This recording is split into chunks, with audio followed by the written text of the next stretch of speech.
कई भी सफर जब अपने आधे मुकाम तक पहुंच जाए तो मंजिल की तस्वीर कैसी होगी इसका अंदाजा लग जाता है।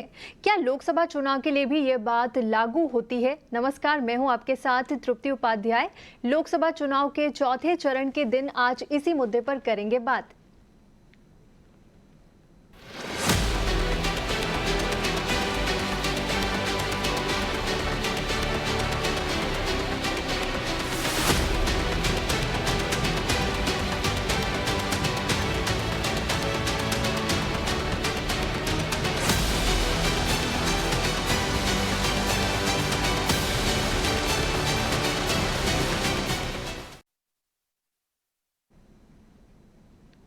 स्वागत है आपका और अब शुरुआत करते हैं शो की। तो सबसे पहले हम जान लेते हैं कि लोकसभा चुनाव के चौथे चरण में किस तरह की वोटिंग हो रही है।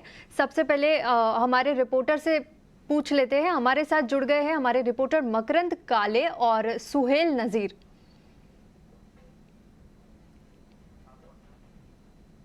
हाँ मकरंद जी, किस तरह का चौथे फेज में उत्साह नजर आ रहा है वोटर्स की तरफ से? देखिए, चौथे चरण का मतदान आज हो रहा है और कुछ समय बाकी है जब चौथे चरण का मतदान कंप्लीट हो जाएगा। मध्य प्रदेश में 8 सीटें बची हुई हैं। टोटल 29 सीटें थी, जिसमें ज्यादातर सीटों पे मतदान हो चुका है। 8 सीटें बाकी थी, जो आखिरी मालवा और निमाड़ का जो पूरा क्षेत्र है वहां पर मतदान होना था, और वो मतदान अभी फिलहाल चल रहा है और लगभग शांतिपूर्ण रहा है। कुछ कुछ जगहों पर जरूर हंगामेदार स्थिति बनी। जैसे मैं अगर उज्जैन की बात करूं तो यहाँ पर जो 37 नंबर का एक बूथ क्रमांक है वहां पर हंगामा हुआ था। वहां पर महेश परमार, जो कि उम्मीदवार है कांग्रेस के, उन्होंने हंगामा किया था कि वहां का जो प्रभारी है, वो महिला प्रभारी जो है, वो पक्षपात कर रही है, तो उनको हटा दिया गया। कलेक्टर ने उस मामले में कार्रवाई की। जो वहां पर अधिकारी मौजूद थे, उनको पीठासीन अधिकारी, उनको हटा दिया गया है। अभी फिलहाल महेश परमार और अनिल फिरोजिया, ये यहाँ के दो कैंडिडेट्स हैं। अनिल फिरोजिया पूर्व सांसद है, बीजेपी से वो उम्मीदवार बनाए गए हैं, जबकि महेश परमार कांग्रेस के विधायक है और यहाँ से उम्मीदवार हैं। सीएम का गृह क्षेत्र है, मुख्यमंत्री मोहन यादव खुद उज्जैन से ही आते हैं, तो एक जरूर नाक का सवाल यहाँ पर है। और मोहन यादव ने यहाँ पर 4 से 5 बार कैंप किया और उसके बाद वो आज मतदान करने भी आए और उसके बाद उन्होंने जीत की उम्मीद जताई। इसके अलावा और 8 सीटें कुल मध्य प्रदेश की हैं और उन सभी जगहों पर मतदान काफी बेहतर रहा है। मालवा और निमाड़ का ये जो पूरा क्षेत्र है, यहाँ पर मतदान प्रतिशत हमेशा से अच्छा रहा है। बीजेपी और संघ का ये गढ़ माना जाता है इस पूरे क्षेत्र को, इसलिए बीजेपी स्ट्रांग पोजीशन में जरूर है, लेकिन टक्कर बराबर की कही जाएगी, क्योंकि कांग्रेस ने भी काफी मेहनत की है। इंदौर एक इंटरेस्टिंग फैक्टर है, जहां पर अक्षय कांति बम, जिसको कांग्रेस ने टिकट दिया था, उन्होंने अपना नामांकन ऐन वक्त पर वापस ले लिया और कांग्रेस किसी और को समर्थन दे नहीं पाई। उस कंडीशन में अब अक्षय कांति बम की जगह नोटा पर वोट देने का प्रचार कांग्रेस द्वारा किया जा रहा है और बीजेपी के शंकर लालवानी के सामने कांग्रेस की ओर से नोटा उम्मीदवार के तौर पर है और लगातार प्रचार किया जा रहा है कि नोटा पर वोट दे। तो इस मामले में ये कहा जा सकता है कि शायद इंदौर वो पहली लोकसभा होगी जहां पर सबसे ज्यादा नोटा दबाया जाएगा, क्योंकि पूरी की पूरी कांग्रेस जो है वो नोटा दबाने का प्रचार कर रही है। तो ऐसे में काफी इंटरेस्टिंग फैक्टर्स यहाँ पर देखने को मिल सकते हैं और अभी फिलहाल कुछ समय बाकी है, उसके बाद मतदान प्रतिशत भी आ जाएगा। लेकिन उम्मीद की जा रही है कि यहाँ पर मतदान प्रतिशत इस बार बाकी तीनों चरणों के मुकाबले बेहतर रहने की उम्मीद है। जी मकरंद, मेरा एक और सवाल है आपसे। आप जिस जगह अभी खड़े हैं वहाँ किस तरह का आपको युवा वर्ग दिखाई दे रहा है या बुजुर्ग है? आप किस तरह का लोग वोटर्स देख रहे हैं वहाँ पे?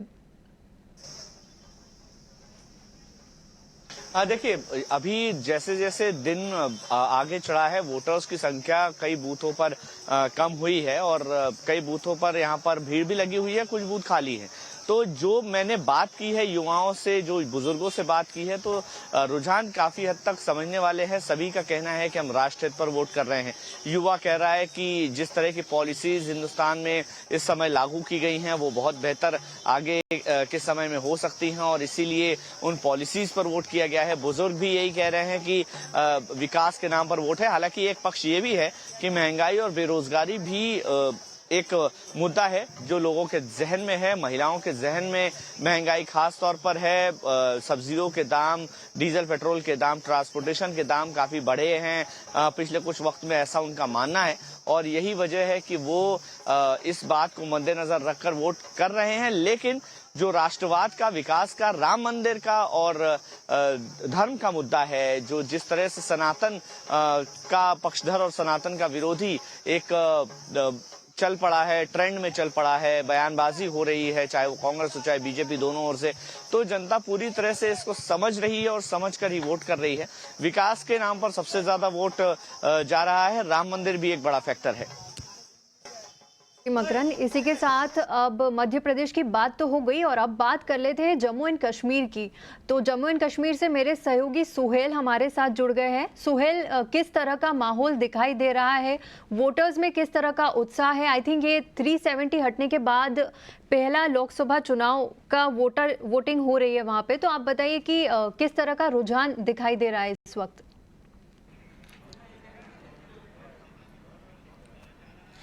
देखिए, आपने सही कहा, धारा 370 के हटाए जाने के बाद कश्मीर घाटी का ये पहला बड़ा इलेक्शन है, लोकसभा का इलेक्शन है। और इस बीच आज श्रीनगर लोकसभा क्षेत्र के लिए जो है वो वोटिंग जारी है। श्रीनगर लोकसभा सीट के बारे में बता दूं तो इसमें जो पुलवामा, जो कि दक्षिण कश्मीर का इलाका है, शुपियन है, और फिर गांदरबल और बडगाम डिस्ट्रिक्ट जो है वो इसमें इंक्लूडेड है। जो डिलिमिटेशन हुआ था, उस डिलिमिटेशन के बाद ये डिस्ट्रिक्ट जो है श्रीनगर लोकसभा क्षेत्र के साथ इंक्लूड किए गए हैं।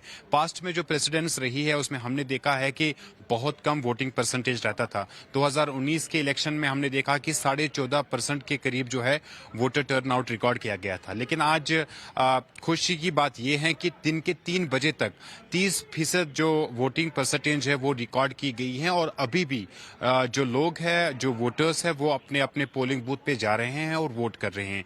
ये पहला इलेक्शन है कि जब वायलेंस नहीं है, स्टोन पेल्टिंग नहीं है, या किसी तरह की मिलिटेंसी रिलेटेड इंसिडेंट्स नहीं है, किसी तरह की पोल बाइकआउट कंपनी जो स्लोगन थी या कैंपेन चलाई जा रही थी, यहाँ पे अलगाववादी जो लीडरशिप थी उनकी तरफ से एक पोल कैंपेन जो है, पोल बाइकआउट कैंपेन, वो चलाई जा रही थी। तो वो सारे फैक्टर्स जो है वो माइनस हो गए हैं। और उसके वजह से जो मतदान करने वाले लोग हैं, जो वोटर्स हैं, वो आज बिना किसी डर, बिना किसी खौफ के अपने अपने पोलिंग बूथ पे चले गए और उन्होंने अपने वोट का इस्तेमाल किया। ये सबसे बड़ी कामयाबी है, यानी कि लोकतंत्र जो है उसकी जीत कश्मीर घाटी के अंदर हुई है। और जो यहाँ पर जो इलेक्शन कमीशन के ऑफिशियल्स है या जो प्रशासन है, उनका कहना है कि अगले 1 घंटे में ये जो वोटिंग परसेंटेज है वो और ज्यादा बढ़ेगी। इस चुनाव में एक और इम्पोर्टेंट फैक्टर ये है जिससे ये दर्शाता है कि जम्मू कश्मीर में जो हालात बदले हैं, किस तरीके से उसका प्रभाव जो है इलेक्शन पे पड़ रहा है। इस बार 24 के करीब जो है वो उम्मीदवार श्रीनगर लोकसभा सीट के लिए जो है चुनाव लड़ रहे हैं। ये इससे पहले ऐसा नहीं हो रहा था। करीब 7 से 8 या मैक्सिमम जो है 12 कैंडिडेट हुआ करते थे। लेकिन इस बार जो कैंडिडेट्स की तादाद है वो 24 है। 29 लोगों ने फार्म भरे थे, कुछ जो बाकी कैंडिडेट है उनके फार्म फिर टेक्निकल ग्राउंड्स पर रिजेक्ट हुए। 24 उम्मीदवार है जिसमें 18 जो है इंडिपेंडेंट कैंडिडेट्स है। मुकाबला सीधा सीधा नेशनल कॉन्फ्रेंस जम्मू कश्मीर अपनी पार्टी और पीडीपी के दरमियान है।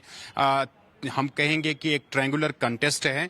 तो इस लिहाज से एक अच्छा वातावरण जो सुरक्षा बलों ने धारा 370 के हटाए जाने के बाद यहाँ पे स्थापित किया और उसका परिणाम है कि लोग आज बिना किसी डर के, बिना किसी खौफ के अपने पोलिंग बूथ पे गए और अभी भी अपने अपने पोलिंग बूथ पे जा रहे हैं और वोट कर रहे हैं। कल देर शाम हमने देखा था नेशनल कॉन्फ्रेंस और पीडीपी ने कुछ एलिगेशंस लगाई थी कि उनके वर्कर्स को जो है उनको हरास किया जा रहा है, उनको डिटेन किया जा रहा है, जिसके बाद जम्मू कश्मीर पुलिस ने एक स्टेटमेंट भी जारी किया। साथ में जो चीफ इलेक्टोरल ऑफिसर है जम्मू कश्मीर के, उन्होंने अपने एक स्टेटमेंट में कहा कि उन्होंने भी तमाम पॉलिटिकल पार्टीज के साथ बात की इस इशू पे। लेकिन आज जैसे ही जिस पोलिंग स्टेशन पे मैं यहाँ इस वक्त खड़ा हूँ, इसी पोलिंग बूथ पे जम्मू कश्मीर नेशनल कॉन्फ्रेंस के प्रेसिडेंट डॉक्टर फारूक अब्दुल्ला, जिन्होंने श्रीनगर लोकसभा क्षेत्र को 4 बार रिप्रेजेंट किया है, और उनके बेटे उमर अब्दुल्ला जो कि पूर्व मुख्यमंत्री भी है जम्मू कश्मीर के, वो यहाँ पे आए थे और उन्होंने बड़ी संतुष्ट थे वो। हालांकि उन्होंने फिर एक बार ये एलिगेशन लगाई थी, आरोप लगाया था, लेकिन अब तक इस वक्त तक जो पोलिंग है वो पूरे शांतिपूर्वक माहौल में। ओके, ओके, ओके सोहेल, बहुत बहुत धन्यवाद आपका। और इसी के साथ मकरन जी, आपका भी बहुत बहुत शुक्रिया। बढ़ते हैं आगे। फोर्थ फेज यानी कि लोकसभा चुनाव की कुल सीटों में आधी से ज्यादा सीटों पर मतदान हो चुका है। आम चुनाव के 3 चरण गुजरने के बाद सारे पॉलिटिकल पंडितों वोटिंग के कम परसेंटेज को लेकर अलग अलग निष्कर्ष निकाल रहे हैं।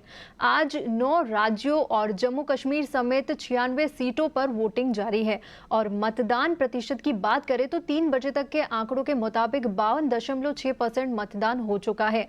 सबसे ज्यादा पश्चिम बंगाल में 66% वोटिंग हुई। दूसरे नंबर पर रहा मध्य प्रदेश, जहां 59.6% वोटिंग हुई। झारखंड में यह आंकड़ा 56.42% का रहा। वहीं 3 बजे तक वोटिंग के आंकड़े उम्मीद जगाने वाले हैं। हालांकि बिहार और महाराष्ट्र में इन राज्यों के मुकाबले थोड़ी कम वोटिंग देखने को मिली है। इसी के साथ हमारे साथ जुड़ गए हैं राजनीतिक विश्लेषक रेहान राजपूत।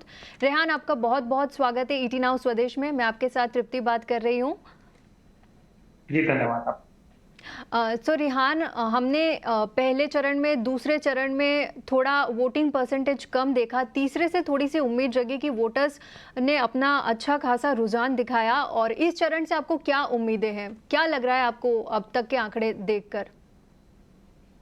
जी देखिए, सबसे जो महत्वपूर्ण चीज है, अगर हम आज चौथे चरण की बात करें तो सबसे ज्यादा महत्वपूर्ण इसमें जो है वो है तेलंगाना का चुनाव। आज जो जहाँ चुनाव हो रहे हैं उसमें अगर आप देखेंगे, अगर आप मध्य प्रदेश की बात करें या यूपी की बात करें या बिहार की बात करें, तो इन इलाकों के अंदर बीजेपी पहले से ही काफी स्ट्रांग है। लेकिन अगर आप नोटिस करेंगे तेलंगाना और आंध्र प्रदेश को, जो कि साउथ में हैं दोनों राज्य, और दोनों ही राज्यों में पूरी-पूरी सीटों पर वोटिंग हो रही है। पूरे तेलंगाना में वोटिंग हो रही है और पूरे आंध्र प्रदेश में वोटिंग हो रही है।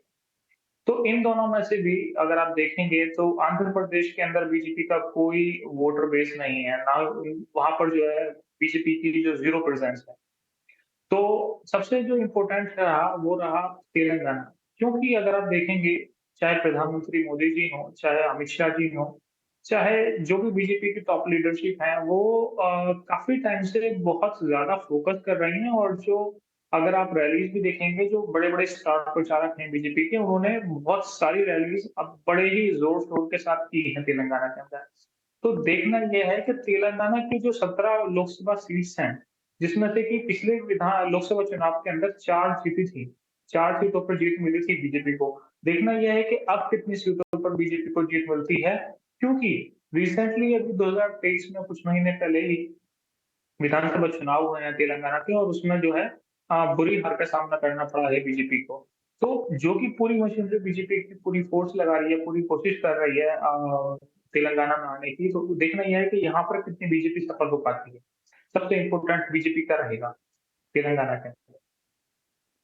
इसी के साथ तेलंगाना में ओवैसी का गढ़ माना जाता है तेलंगाना को, और उनके सामने बीजेपी प्रत्याशी माधवी लता है, जिनके पास माना जा रहा है कि ओवैसी के मुकाबले थोड़ा कम अनुभव है। तो आप इसको किस तरह से देखते हैं? आपको क्या लगता है कि इस बार कांटे की टक्कर होगी दोनों के बीच?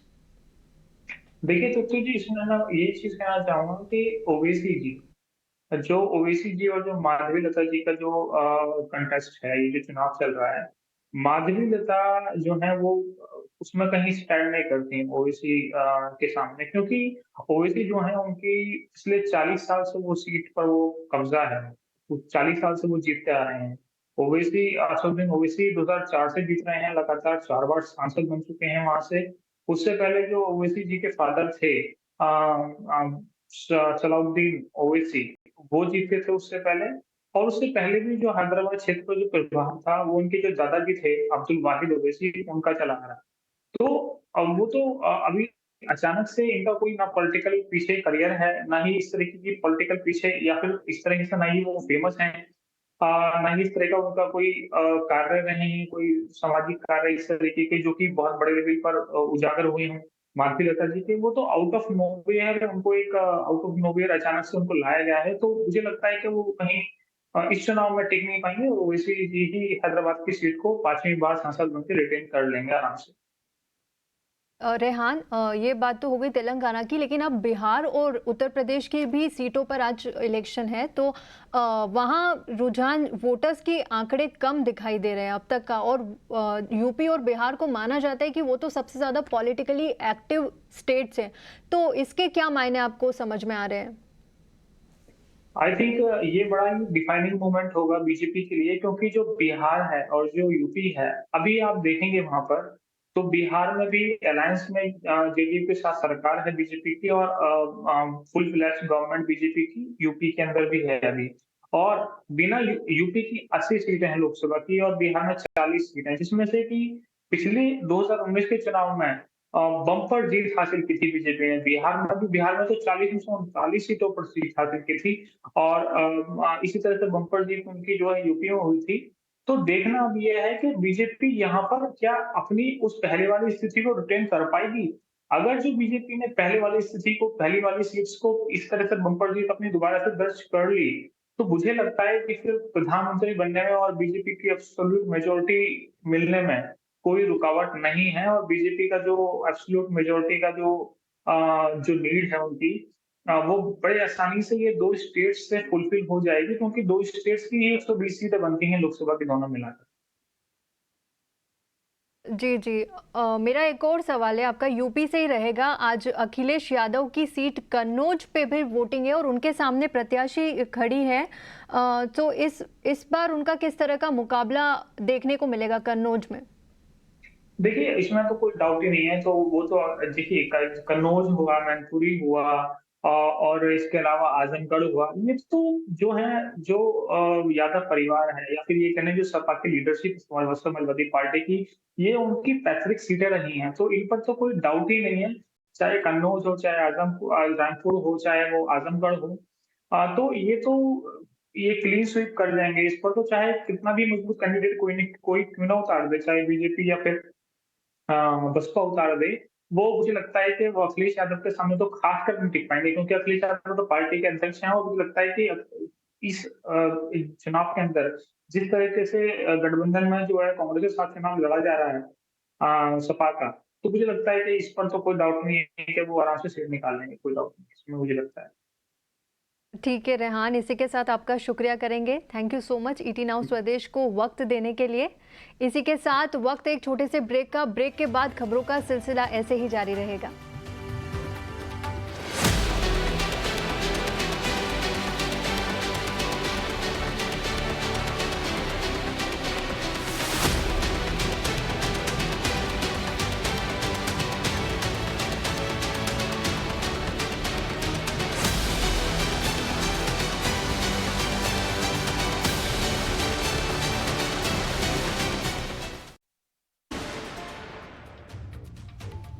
ब्रेक के बाद स्वागत है आपका, और अब बात कर लेते हैं बाजार की। तो आज बाजार की गिरावट पर ब्रेक लगा है। निफ्टी दिन के निचले स्तर से करीब 300 अंक चढ़कर 22,100 के ऊपर बंद हुआ, तो निफ्टी बैंक में नीचे से 750 अंकों का उछाल देखा गया।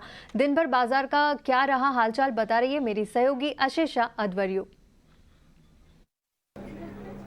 जी हाँ, काफ़ी वॉलेटाइल सेशन रहा भारतीय बाजारों के लिए। निफ्टी 50 की बात करें तो दिन के निचले स्तर से करीब 300 पॉइंट की रिकवरी देखने को मिली, और दिन के एंड तक 22,100 पर निफ्टी 50 क्लोज होता हुआ नजर आया।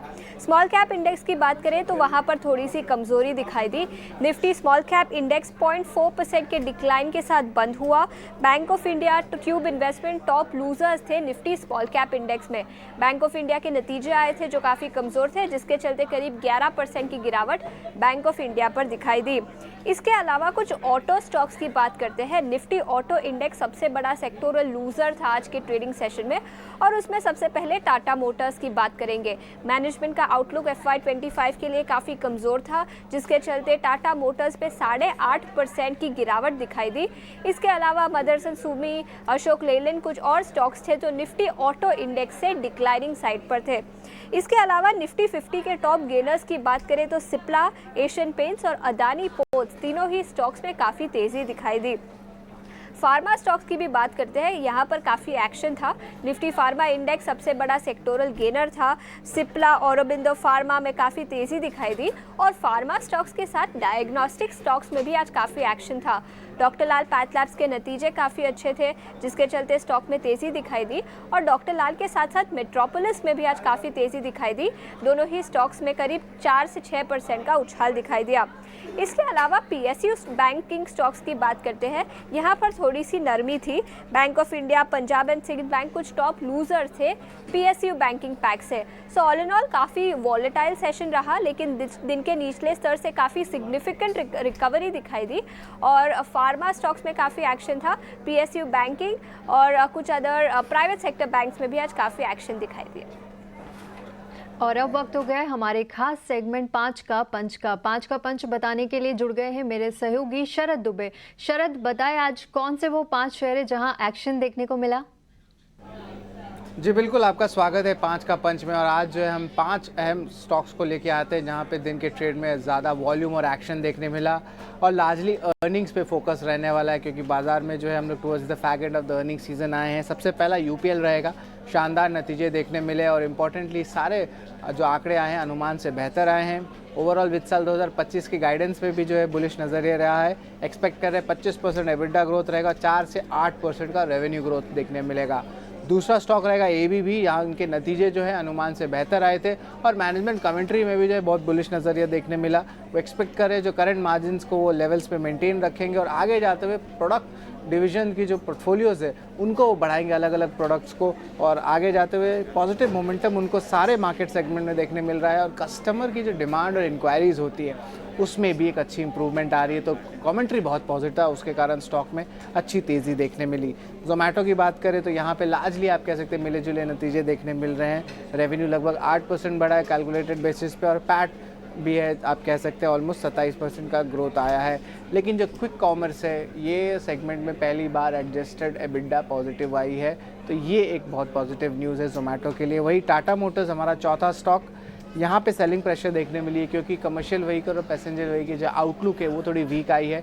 JLR के जो एबिट नंबर्स थे वो भी अनुमान से कम आए थे और आगे जाते हुए जो है एक्सपेक्ट कर रहे हैं कि थोड़ी सी डिमांड कमर्शियल व्हीकल की स्लो हो सकती है पहले तिमाही में, और जो पैसेंजर व्हीकल इंडस्ट्री है वो 5% से कम ग्रो कर सकती है क्योंकि हाई बेस है और इलेक्शंस का भी इम्पैक्ट आया।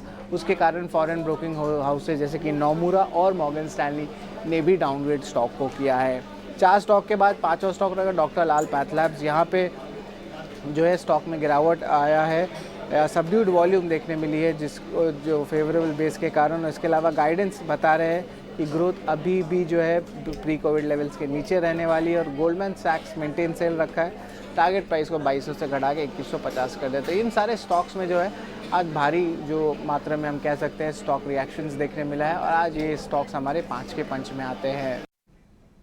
देश में गांव-गांव तक इंश्योरेंस की पहुंच बढ़ाने के लिए इंश्योरेंस रेगुलेटर IRDAI का मास्टर सर्कुलर जारी हो गया है, जिसमें सोशल ग्रामीण सेक्टर में कुल कारोबार का चुनिंदा कारोबार जरूरी होगा। ज्यादा जानकारी दे रहे हैं मेरे सहयोगी अनुराग शाह।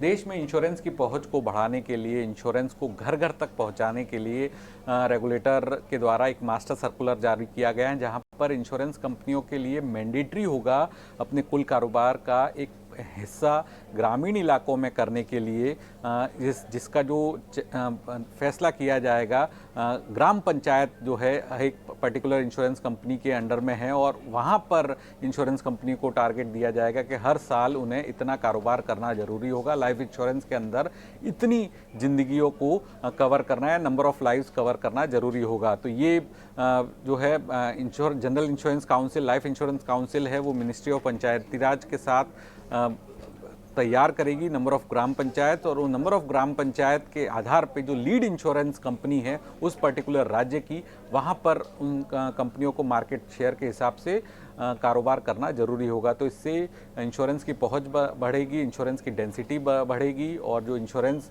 के प्रोडक्ट हैं वो गांव-गांव तक पहुंचेंगे। इससे कंपनियों का भी फ़ायदा ये होगा कि उनकी प्रॉफिटेबिलिटी पे भी इम्पैक्ट आएगा, यानी उनका प्रॉफिट बढ़ेगा क्योंकि रिटेल प्रोडक्ट हैं वो गांव-गांव तक पहुंचेंगे।